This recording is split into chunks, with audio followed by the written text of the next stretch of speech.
Bab 105, Murid sebagai penguatan. Kata-kata Luyo terdengar tidak tulus. Namun, jika senior tua ingin mengatakan itu, tidak ada yang bisa dilakukan Ding Fan Qiu selain mengangguk. Sementara itu, Yuan Er bertepuk tangan dan bersorak. Kekuatan tempur Bei'an benar-benar melebihi harapan semua orang. Banyak prajurit Fana yang menembakkan panah dari bawah, tapi panah mereka hanya bisa menggores kulit Bei'an. Setelah Luyo memberi perintah, Bei'an tidak lagi mengejar para prajurit. Itu meluncurkan dirinya sendiri ke langit. Adegan ini tampak seperti rekaman dari game Snakes. Ding. Membunuh target ranah laut Brahman. Hadiah, 20 poin prestasi. Ding. Membunuh target ranah Sense Condensing. Hadiah, 5 poin prestasi. Ding. Membunuh target ranah Divine Cour tahap awal. Hadiah, 100 poin prestasi. Luyo mengangguk. Dia senang. Kekuatan tempur Bei'an benar-benar mengesankan. Dengan bantuan Bei'an, dia tahu akan lebih mudah baginya untuk mendapatkan poin prestasi di masa depan. Ding Fan Qiu menatap pemandangan itu dengan mulut ternganga. Ini adalah tunggangan legendaris? Dibandingkan dengan itu, Elephant King seperti sampah. Pada saat ini, Raja Gajah terbaring lemah di tanah saat ia berusaha keras untuk berjuang. Itu sama sekali tidak di liga yang sama dengan Bei'an. Dia hanya bisa menggelengkan kepalanya tanpa daya. Bei'an menyingkirkan para pembudidaya tingkat rendah dalam waktu singkat. Sebagian besar tentara dan pembudidaya telah mundur.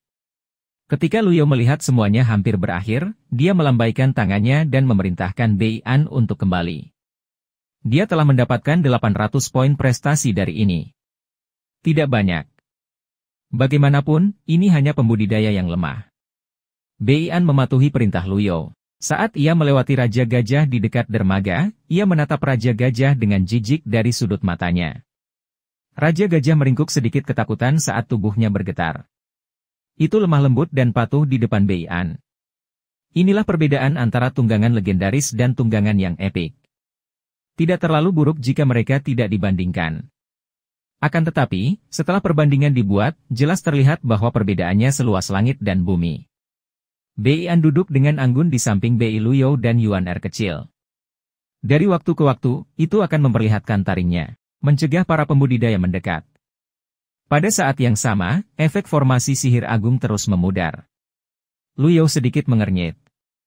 Dia tidak mengerti mengapa para prajurit dan pembudidaya ini masih berkeliaran. Apakah mereka tidak takut mati? Dia akan terus menginterogasi Ding Fan Qiu ketika dua orang terbang ke arahnya dengan kecepatan sangat tinggi. Aura yang dipancarkan kedua orang ini menarik perhatian semua orang. Apakah istana mengirim begitu banyak elit? Luyo bingung dengan perkembangan baru ini. Kedua sosok itu terus bergerak dengan kecepatan tinggi sebelum mereka berhenti, melayang di atas formasi sihir agung. Ketika Little Yuan Er melihat dengan jelas kedua pendatang baru itu, dia melompat kegirangan dan berseru, "Kakak ketiga! Kakak senior keempat!" Luyo mendongak. Memang, itu adalah Duan Musheng dan Ming Xin. Duan Musheng memegang tombak tuannya. Ia tampil megah dengan tubuh kekar dan mata yang tajam. Dia tampak seperti dewa yang telah turun ke bumi. Sementara itu, Ming Xin yang mengenakan jubah abu-abu anehnya terlihat tenang dan percaya diri. Dia tersenyum lebar saat ini. Menguasai. Keduanya turun pada saat bersamaan. Begitu mereka turun, gelombang kejut yang kuat muncul. Sisa-sisa formasi sihir langsung dihilangkan oleh dua murid Luyo yang berada di alam kesengsaraan Divinity baru lahir. Dengan lenyapnya formasi, udara menjadi bersih, dan penglihatan mereka kembali. Duan Musheng dan Ming Xin bergegas sebelum mereka berlutut dan menyapa Luyo, "Guru." Ding Fan Qiu terpana tidak bisa berkata-kata dengan pintu masuk mereka yang luar biasa. Ketika dia sadar kembali, dia berbalik untuk melihat kedua murid palsunya. Ada terlalu banyak perbedaan antara yang asli dan yang palsu. Luyo mengelus rotinya dan bertanya, "Mengapa kalian berdua datang?" Ming Xin membungkuk dan berkata, "Guru, saya telah memperoleh beberapa informasi dari Fan Xiwen. Dia mengatakan ada formasi sihir agung di sini yang secara pribadi dikelola oleh para elit dari istana. Oleh karena itu, saya pergi mencari kakak senior ketiga dan datang ke sini sebagai bala bantuan." Duan Musheng menimpali, "Ada banyak elit di dalam istana. Aku tahu kekuatanmu tiada tara. Tuan, dan orang-orang itu tidak layak berada di hadapanmu. Namun, kamu tidak perlu membuang energimu untuk kentang goreng kecil, menguasai. Mohon maafkan kami karena telah menangani masalah ini dengan tangan kami sendiri, kata Ming Xin. Luyo melirik Ming Xin. Sejak orang ini melihat separa Tionghoa, dia menjadi jauh lebih termotivasi. Dia juga lebih berhati-hati dibandingkan sebelumnya. Jika dia tahu mereka akan datang, dia akan menyelamatkan 5 kartu item. Sayangnya, tidak ada gunanya menangisi susu yang tumpah. Pada akhirnya, dia hanya mengelus jenggotnya sambil berkata dengan acuh tak acuh, itu tidak masalah. Ming Xin dan Duan Musheng akhirnya bangkit dan mengamati sekeliling mereka.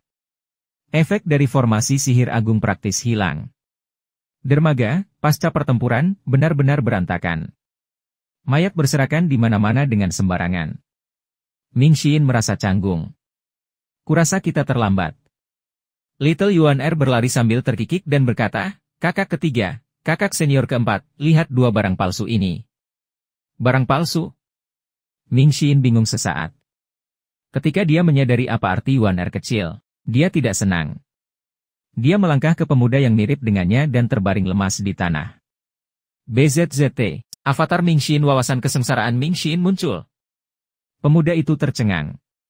Ming Xin berbicara, berani-beraninya Anda meniru saya. Pada saat ini, Duan Musheng juga berjalan. Dia akan melepaskan avatar wawasan 100 kesengsaraan juga ketika Ming Xin mengangkat tangan untuk menghentikannya. Ming Xin berkata, kakak senior, tombak Tuan sudah cukup. Tidak perlu bagimu untuk, jika kakak laki-lakinya melepaskan avatar 1 daunnya, avatar tanpa daunnya akan pucat jika dibandingkan. Murid Ding Fan Qiu bergidik. Dia buru-buru memohon belas kasihan. Orang yang menyamar sebagai Duan Musheng terlalu lemah untuk memohon belas kasihan, dia hanya bersujud di tanah saat tubuhnya bergetar hebat. Sudah cukup, kata Luyo dengan tenang. Begitu Luyo berbicara, Ming Xin dengan patuh mengingat avatarnya. Dalam hati Ding Fan Qiu terkejut. Memang, level pemalsuan terlalu rendah. Dengan betapa berbakatnya murid-murid Pavilion Langit Jahat, bagaimana mungkin mereka tidak memiliki terobosan setelah waktu yang lama? Jangan khawatir, Tuan. Ketika aku meninggalkan Gunung Golden Chour, aku memukul Fan Xiwen lagi. Aku yakin dia akan sangat kooperatif mulai sekarang. Bagaimanapun juga, Gunung Pengadilan Emas dilindungi oleh penghalang. Orang luar tidak mungkin bisa masuk. Dia benar-benar berlebihan. Namun, Luyo tidak menegur Ming Xin. Tanpa gangguan dari formasi sihir agung, para prajurit, dan para pembudidaya, Luyo mendekati Ding Fan Qiu lagi. Ding Fan Qiu menatap Luyo dan bertanya, Fan Xiwen ada di Pavilion Langit Jahat? Ini bukan tempatmu untuk bertanya, kata Ming Xin sambil menggeram. Wajah keriput Ding Fan Qiu memerah. Luyo meletakkan tangannya di punggungnya dan bertanya, karena kamu dari Sekte Yun, siapa yang mengirimmu? Ding Fan Qiu tergagap. Dia sepertinya enggan membocorkan kebenaran. Luyo mengelus janggutnya dan berkata, setelah kejadian ini, kamu mungkin dibunuh untuk memastikan keheninganmu. Kamu membawa bencana pada dirimu sendiri. Ding Fan Qiu bergumam pada dirinya sendiri sejenak. Memang. Pada titik ini, dia telah melewati titik tanpa harapan. Selain itu, Luyo membantunya membalas dendam murid perempuannya. Pada akhirnya, dia berkata, Hua Wudao, penatua dari Balai Penegakan Sekte Yun. Hua Wudao. Mata Ming Xin membelalak saat dia berkata, si tua bangka itu masih hidup. Ding Fan Qiu berkata, penatua Hua menyimpan dendam terhadap senior tua sejak senior tua telah mengalahkannya. Itu telah menjadi obsesi dan simpul di dalam hatinya, menyebabkan dia tidak dapat membuat kemajuan dalam basis kultivasinya, jadi. Dasar bajingan yang tidak tahu malu. Dia hanya menyalahkan dirinya sendiri karena lemah. Beraninya dia menyalahkan orang lain karena terlalu kuat. Ming Xin mengutuk. Hanya seseorang dari Evil Sky Pavilion yang akan mengatakan hal seperti itu. Saat itu, Hua Wudao adalah elit avatar teratai emas 6 daun, dan dia berspesialisasi dalam pertahanan. Bahkan 10 elit besar tidak berani meremehkannya.